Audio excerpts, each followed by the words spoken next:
How long do you think Liz Truss has in government? I think potentially, if her growth strategy works, I think potentially quite a long time. That's a big if, though. Yeah. The economy has taken a bit of a pounding recently. Do you blame anyone for that? No, I think it's global. Well, the Conservative Party would offer the average person, hopefully, stability, a strong economy, a place of pride in the international community, strong values, all of those things. Out of 10, how would you rate Liz Truss's government so far? Oh, it's early days. Come on, that's. You can still have a number. She hasn't had the best of starts because of the necessity to remove what was announced last week. But let's give her time and see how things go. But it's a roller coaster, as Britain slowly declines in the world. You get tensions on both sides of politics, and people have unrealistic expectations in all parties. Jeffrey, are you enjoying conference so far? Yes, it's great, and the weather's fine. So yes, clouds have parted. People who work hard should be looked after, and obviously the very poorest should be looked after. Our problem is we have an awful lot of people who could work who don't. An awful lot of people who sponge, who shouldn't, you know. How much blame can you prescribe, if that's the word, to the mini budget and the falling of the economy? Well, it clearly did, because the groundwork hadn't been done. The financial community hadn't been sufficiently prepared for what was likely to come. And I think that's a lesson that every government needs to learn, and this one certainly does. How damaging would you say that this morning's U-turn is?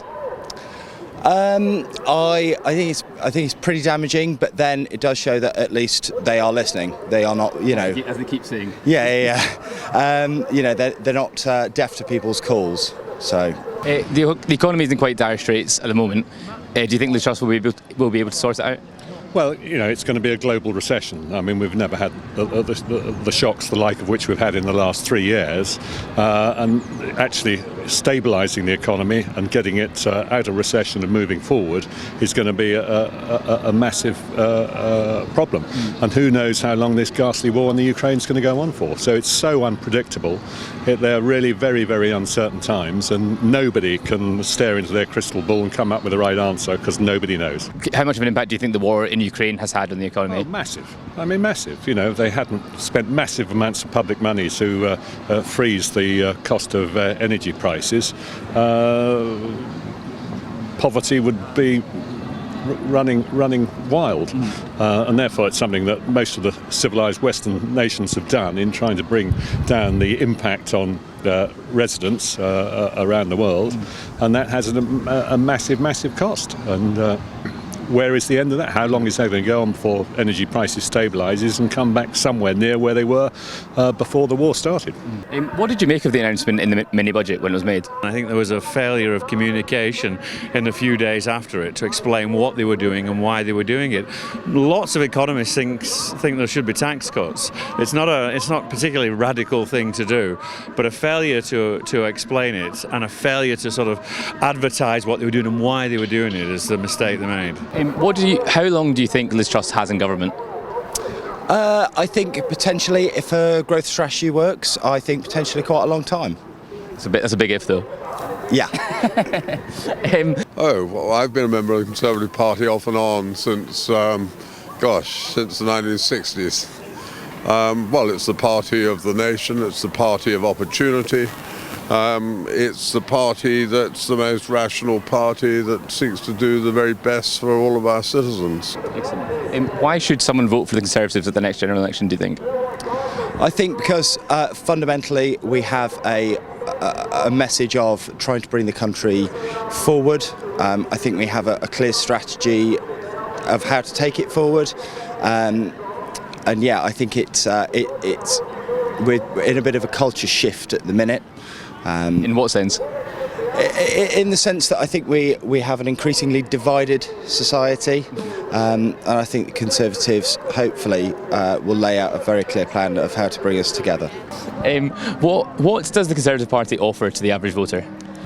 Well, at the moment, we're the way to growth. I find it difficult to see that continuing to increase tax is a way for us to produce growth, and growth is what delivers the wealth that we can then distribute to everybody to some limited degree. So I just don't see that the Labour Party has got any solutions other more tax and more distribution, which I don't. We've been on that path for a long time, and it hasn't delivered what we need to deliver. It's also got some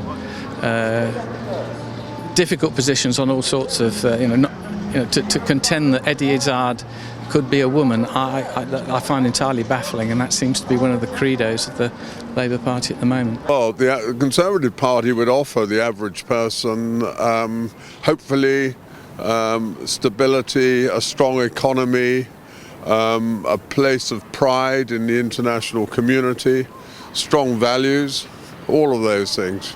The economy has taken a bit of a pounding recently. Do you blame anyone for that? No, I think it's global. You look at Germany is in a mess, America's in a mess.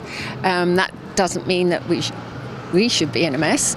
But I think, obviously, with Putin, energy prices, inflation, so it's not as though it's down to our country and the Conservative Party. It's actually what's going on. We're all affected globally now. Things have changed from, say, the 80s.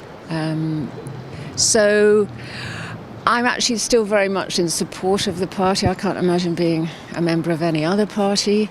But obviously, we all still have feelings about how things should be done, and we're going to have to vocalise that.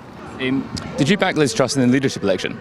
I didn't back Liz Truss. No, I didn't. No. But I will look. I'll back anybody that leads the Conservative Party. But I do think that they need to find their feet. They've had a difficult start. I hope they learn some lessons from this. And but the overall plan of trying to reduce the tax burden, that's the biggest expense for most families. Talk about cost of living crisis. The biggest cost for most families is the tax bill. So it was important that we took some steps to get that down. Housing stock, which are artificial pressures. What do you think the public does not understand about the Conservative Party? Are there any misconceptions? Well, I think the big one that Labour like to promote, it's the party of the rich and all this sort of stuff. Actually, no, it's not. It's the party that wants to promote success and prosperity. And I do believe that a bigger cake is what we need. What did you make of the policy when it was announced in the mini budget, abolishing the top rate of tax? Well, it wasn't. I was probably, in all honesty, a bit neutral about that. But I think generally the thrust of the budget made sense to promote growth. And the fact that America seems to wade in and everything means that they maybe thought that Britain would be such a tempting place for the financial world. So I suspect there was an element of that going on. But when you're bold and you make bold policies, you do get quite a kickback. That was quite a quick back, to be fair. I know, but I think that's the problem. People don't really want anyone to take chances. And as I say, I do believe her motives were for the good of the country and growth. The economy's in a bit of a dire straits at the moment. Who do you blame for that? Well, I think it's market's fault. It's nobody in particular. I don't think we can blame anyone.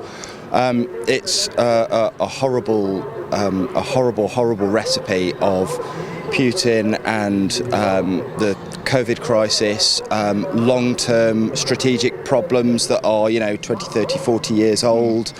So I don't think any one person is to blame at all, or one party actually. Either way.